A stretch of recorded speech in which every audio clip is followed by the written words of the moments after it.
Well, let's see what's on the TV. Yet for some reason the same logic isn't applied to the other figure, who had Golden God. You will work your arms. Attach that new. But something isn't quite right. Even if the castle is cursed, the damage we can see looks a lot like...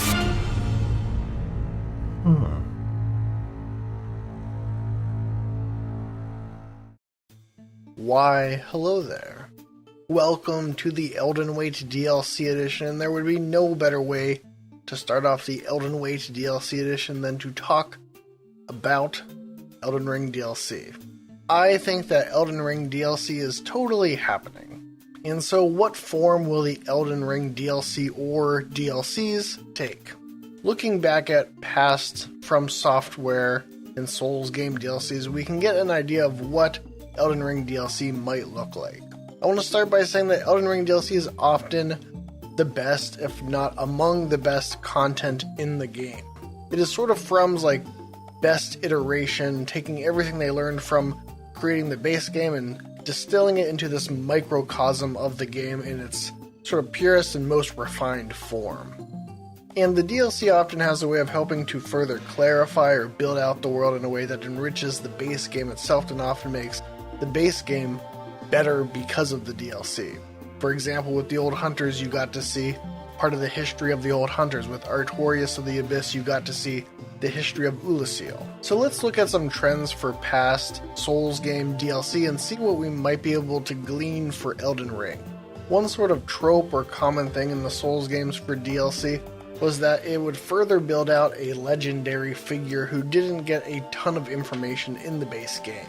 Examples of this are Artorias or Ludwig, who are mentioned in Dark Souls and Bloodborne respectively, but in the DLCs get a lot more shown about them and the fate of their characters. There is also often some form of either time travel or interdimensional travel. You had time travel in Artorias of the Abyss and the Ringed City DLC in Dark Souls 1 and Dark Souls 3, and then in the Old Hunters for Bloodborne you were traveling to a dream or another dimension, or traveling through space. So let's apply some of this to Elden Ring and see what pops out.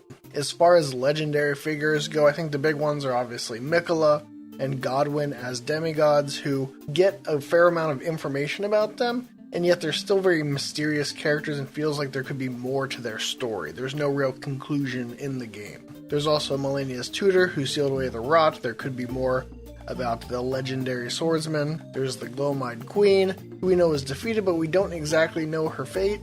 There's the witch Rena, who is big in Ranni's storyline and is this enigmatic figure who we see in the form of Ranni's doll, apparently looking like her, but otherwise we don't know too much about her. And of course we can't forget Sir Neidhart and his renowned shield skill. And then what about the time travel dream realm scenario? In patch 1.07 there was shown to be new hairstyles added to the game, and there was apparently hair that sort of matched Marika and Radagon, which could maybe indicate some time travel if we're seeing them before they got all formed together and shattered. And an interesting note, and something that will come up later, is in the path name for these hairstyles, you actually see DLC 01 in there. And then with Miquella / Saint Trina, who we know from cut content that Saint Trina and Miquella are one and the same. Saint Trina is in this dream realm, which seems ripe for opportunities there. And then you also have Helfen, which is supposedly the spirit world, and that could involve Godwyn, who's the Prince of Death and who lives in death, so there's the potential there, and we go into Godwyn's dreams, so we know that maybe even dreams and everything with Saint Trina and Miquella could be connected with Godwyn and Helfen. My friend Cosmos actually made a pretty good video that links the two, and I will have in the description for you to check out if you want more information. So let's talk about a few things that are sort of specific to Elden Ring DLC content, and things that were likely or potentially make sense for us to see. The big thing is the Colosseums, which Sekiro Doobie and Lance McDonald and other data miners have found a lot of interesting information about Colosseums in the game files. In the base game, we see them as these structures that we can't go into, but we can stand outside out of and think about how cool it might be to go in. In patch 1.07, Sekiro Doobie, Lance McDonald, and others found in the game files that there were a bunch of data like textures, maps, assets added that reference the arenas or the Colosseums. And it's worth noting that these also had the DLC 01 in their path name. So from previous data mining, it was determined that it's likely PvE wave-based combat that was in these arenas as cut content and might be what they will be used for again in DLC. This could also be additional PvP content, and there is sort of a precedent in Dark Souls 1 and Dark Souls 3 for adding arena PvP content in the first DLC for those games. Because of the DLC 01 designation in the path names, as well as the fact that it sort of lives in the realm of cut content, a lot of people think that it could potentially be a free DLC or like a large patch update to get the Colosseums into the game. In addition, with patch 1.07 beyond, adding in these components for the Colosseums, the data like the assets and textures and maps, it also established that PvP and PvE would have different weapon scaling and that those could be balanced separately, which definitely indicates that there's more PvP content planned. Otherwise, why would you set up the system at this point if you weren't going to further expand it? Another Elden Ring specific consideration that I think makes sense for DLCs is that it would add more Great Runes. This is a mechanic that I think is a little underbaked in the base game, and it would be nice to get more of them. If they added more Great Runes, this would inherently mean there's some form of involvement with some of the Shard Bearers. Great Runes, we don't have our Rani's, which she cast away, which could tie into DLC in any number of ways. And then of course we have Miquella's, which we know as cut content is found in the Rune of Abundance, which could change into DLC, but Miquella is another likely target for Great Runes in DLC. And then another specific element for Elden Ring is, will it involve legacy dungeons and open world maps, or just legacy dungeons? I think it is very likely that DLC for Elden Ring will have both more open world maps as well as more legacy dungeons. As I mentioned before, the DLCs for Souls games and what From typically produces are microcosms of the main game, and Elden Ring is definitely an open world game, and I think that would definitely be part of any DLC that we get. And this is somewhat backed up by the fact that, again, in patch 1.07, there were a few map placeholders added, and one related to legacy dungeons. It's numerically called map M20, and then there's a map M45, which isn't necessarily an open world one, I guess, but relates more to open world maps potentially. So let's bring it all together. We know that Colosseums seem very likely, and I would say are not 100% sure, but I would bet 90% that the Colosseums will show up and that they will be in DLC 1, because that's what the path names are indicating, unless it means something different from what we're assuming. I also think that, no surprise, Miquella having the whole Saint Trina dream stuff as well as having a Great Rune makes Miquella / Saint Trina a very high candidate for potentially being featured in DLC. Time will ultimately tell, and one thing I think for From is that there will be elements that we are not expecting, or things will not come to us in the way in which we are expecting it. They're not usually that straightforward, which is part of the fun of getting a From DLC, is it's always very interesting and sort of unexpected in how it takes its form. But I do think that at least some of these elements that were mentioned will make their way into the DLC for Elden Ring. And so that brings us to, will Elden Ring be at the Game Awards that at the time of recording are happening in just a week? We will get to that, but first I want to list in order from first to last, my favorite to least favorite ulcerated tree spirit fights. So of course you what first else is on? have... But when I recall, I see it true.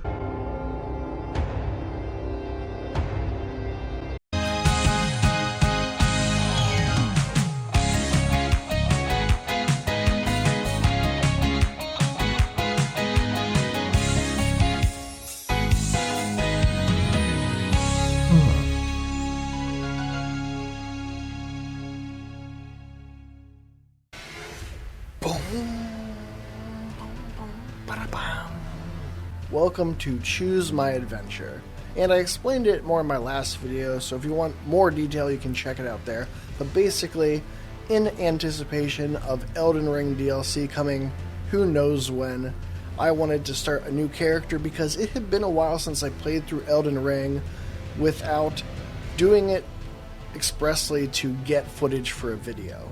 And that meant I was using cheat engine, camera tools, and I just want to play a pure, just relaxing playthrough of Elden Ring. So of course, I'm asking the community to explicitly backseat me. And by that I mean I am having supporters on Patreon and YouTube to help guide decisions for my playthrough and see how that all goes. So let's get into it. And the first decision made for me by the community is that they want me to go as a wretch. Start me at level 1. I think I'm going to go with the Fanged Imp Ashes. I've never taken it, but I think it'd be fun to start with some ashes, maybe some bleed action.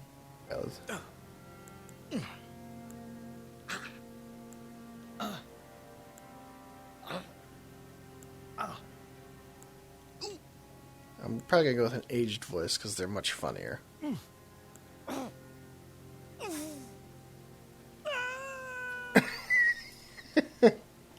I like that. Let's see, we'll make a few tweaks with the similar face. And there we have it, I think. I think he looks like a Lyle. Apologies to any Lyles out there. Let's go. And due to the magic of editing, I'm not going to include every minute of my playthrough. Get the highlights. Still tell the story of Lyle's journey. Well, dang. Let's go get these cheeks clapped.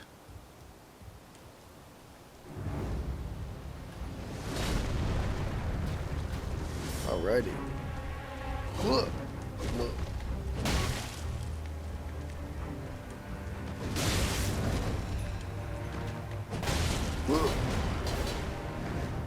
Gotta stay away from the steppy stompies. Oh, there's that classic Lyle death cry.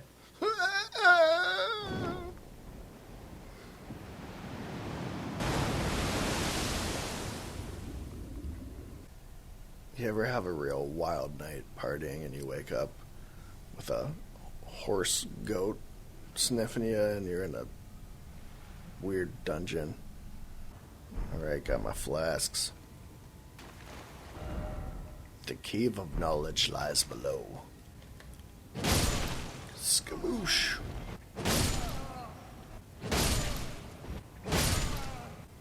Ho ho ho, time to fight the toughest boss in the game.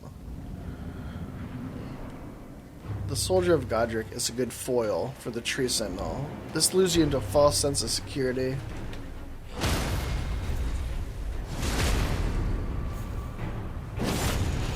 So the Tree Sentinel can just have his way with you.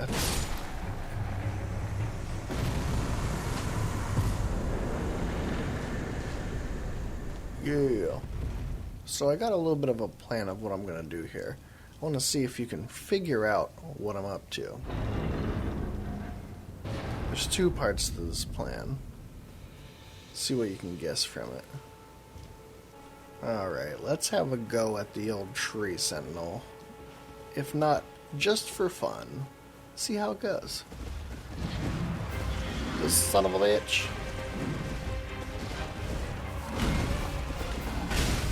Oh, so far so good.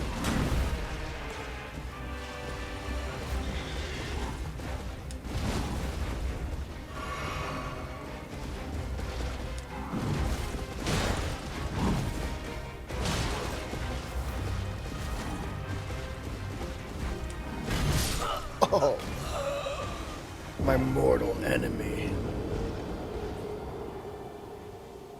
Anywho's, we're gonna leave that for now. I have a plan. Tag it. And here we go.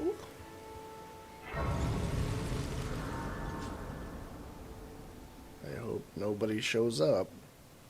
Actually, this is all part of my plan.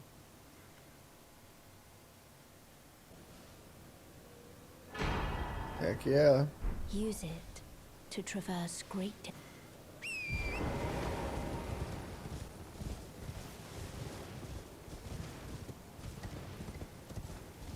Sad plateau, here I come.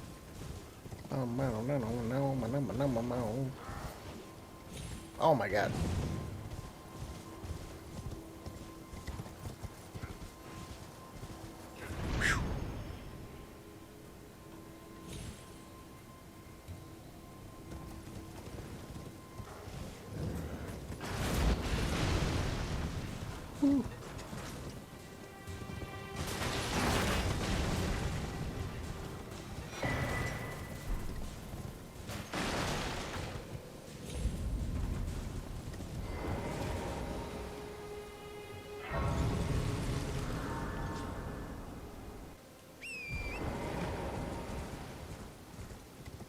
I'll come back, Arena. Don't have time right now.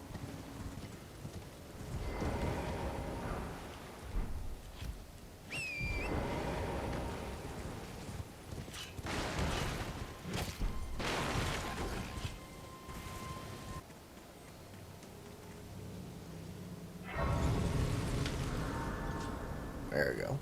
Now I can die.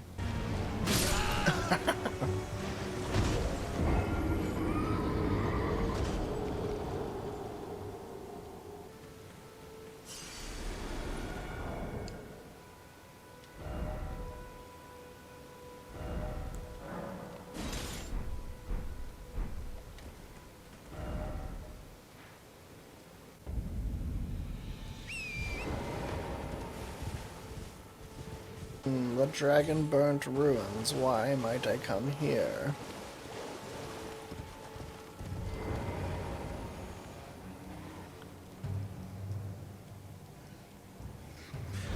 How many of y'all... Ooh,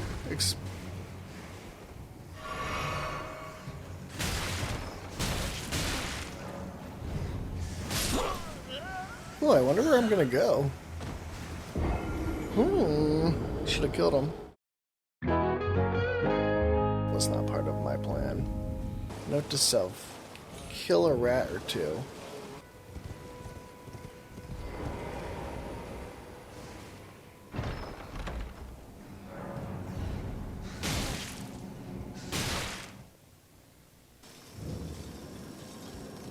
Alright, welcome to Caelid.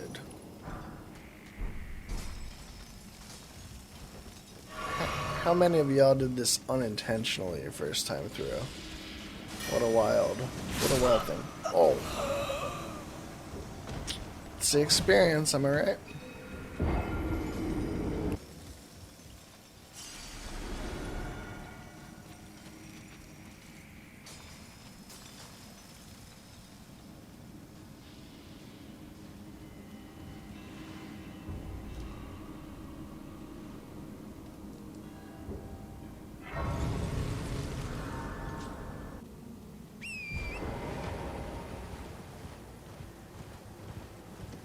I see through the Erd tree. See right through to the other side.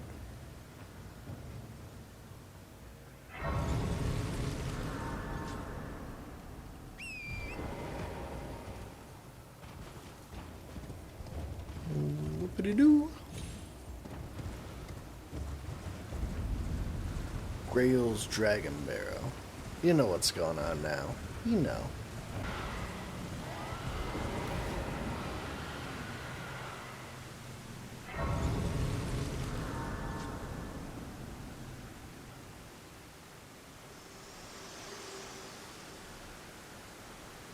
Forgive me. Oh, dang it.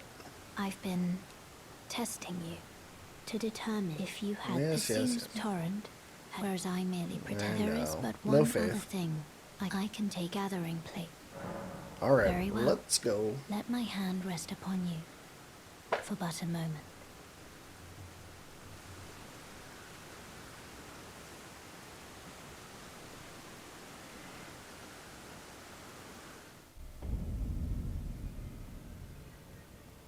Anywho's, I'll be back later.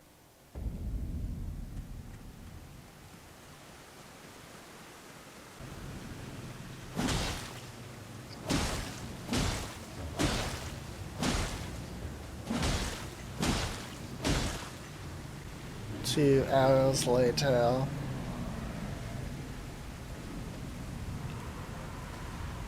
Not bad work, though. It's like 75k souls.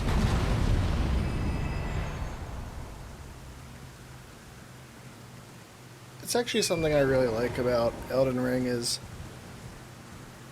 your blind playthrough is definitely its own thing.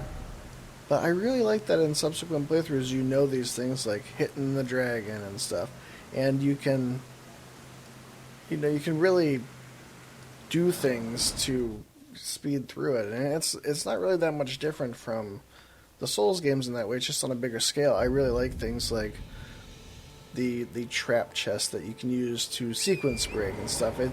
I think they accommodated some of the things that I like doing in Souls games, which is sequence breaking, to sort of speed along subsequent playthroughs. And I think they do it pretty cannily here.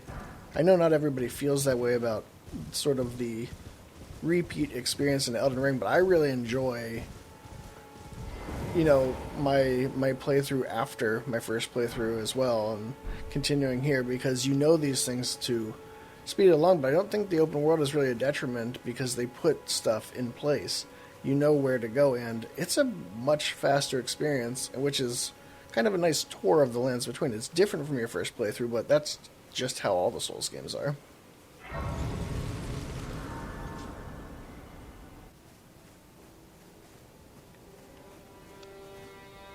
You're a Tarnished.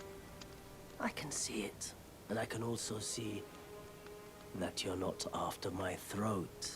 Then why not purchase a little something?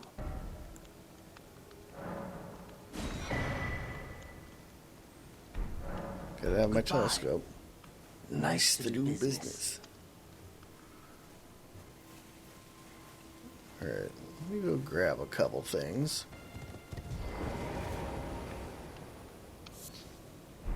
What do you need? I don't want any trouble. Not as friendly as Kale.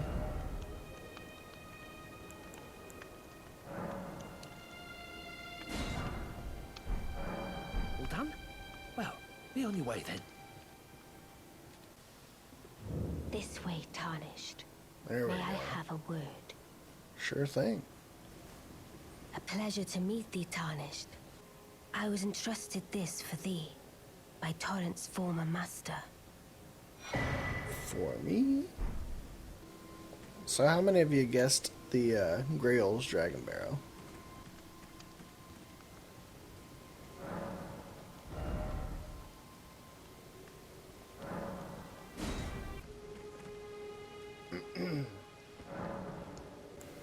Alright. That's where the magic happens.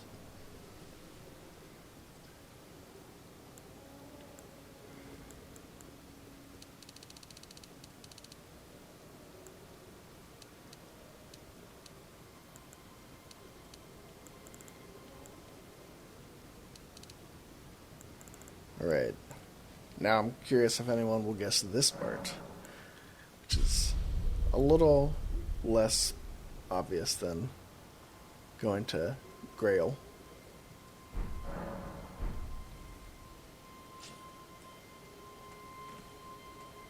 Alright, Lyle. Now's your time to shine. Gotta get revenge on this bastard.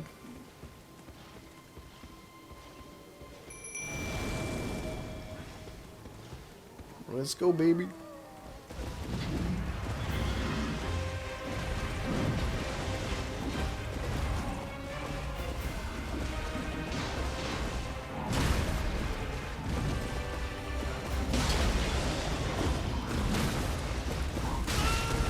Ooh.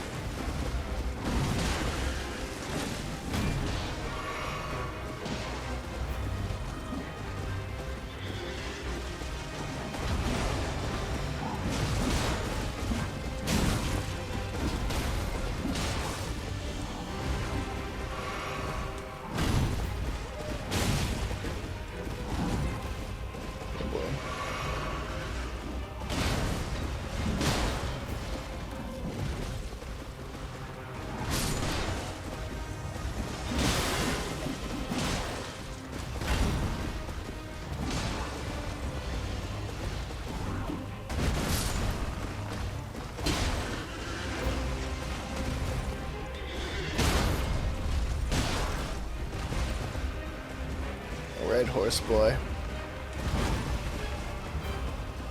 Let's go.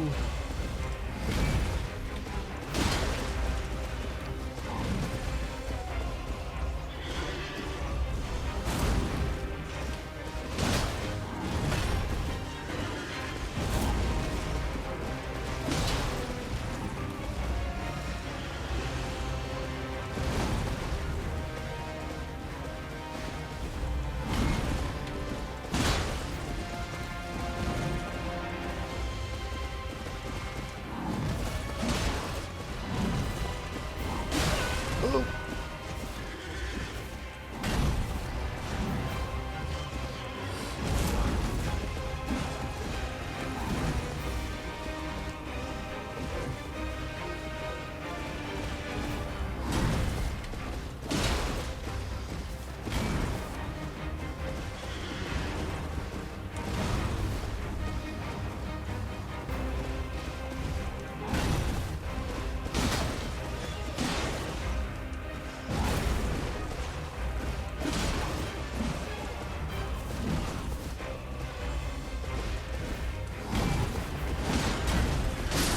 Yeah!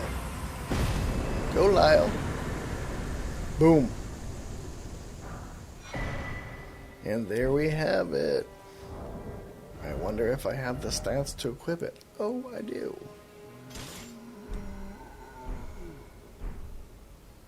I know. That was a tough one for you, wasn't it? And there you have it. I got the golden halberd. I'm naked. But now I'm going to be clapping cheeks instead of getting clapped.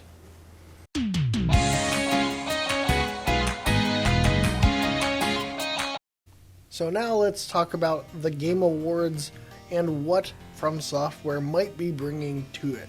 I think it makes a lot of sense for Elden Ring to be at the Game Awards, considering that it's nominated for so many awards, and it could build off of that momentum. On the other hand, the fact that the Colosseums are mentioned in DLC 1, and there is this prevailing idea that it could be, due to its sort of cut content nature, sort of free DLC or a big patch, that seems less likely to be something that would make its way to the Game Awards. You would save that for something big like a Ringed City sort of situation. Maybe they show off a new game instead. Maybe we get like a little Sekiro tease, a little CG thing. Elden Ring does of course have a grand tradition of winning awards and then not showing up at the Game Awards to live up to. Elden Ring, there I said it. Either way, the legendary Big M, Miyazaki himself, will likely be at the Game Awards, considering that Elden Ring is nominated for Game of the Year and a bunch of other stuff. So either way, I'm hoping that we will see a FromSoftware logo,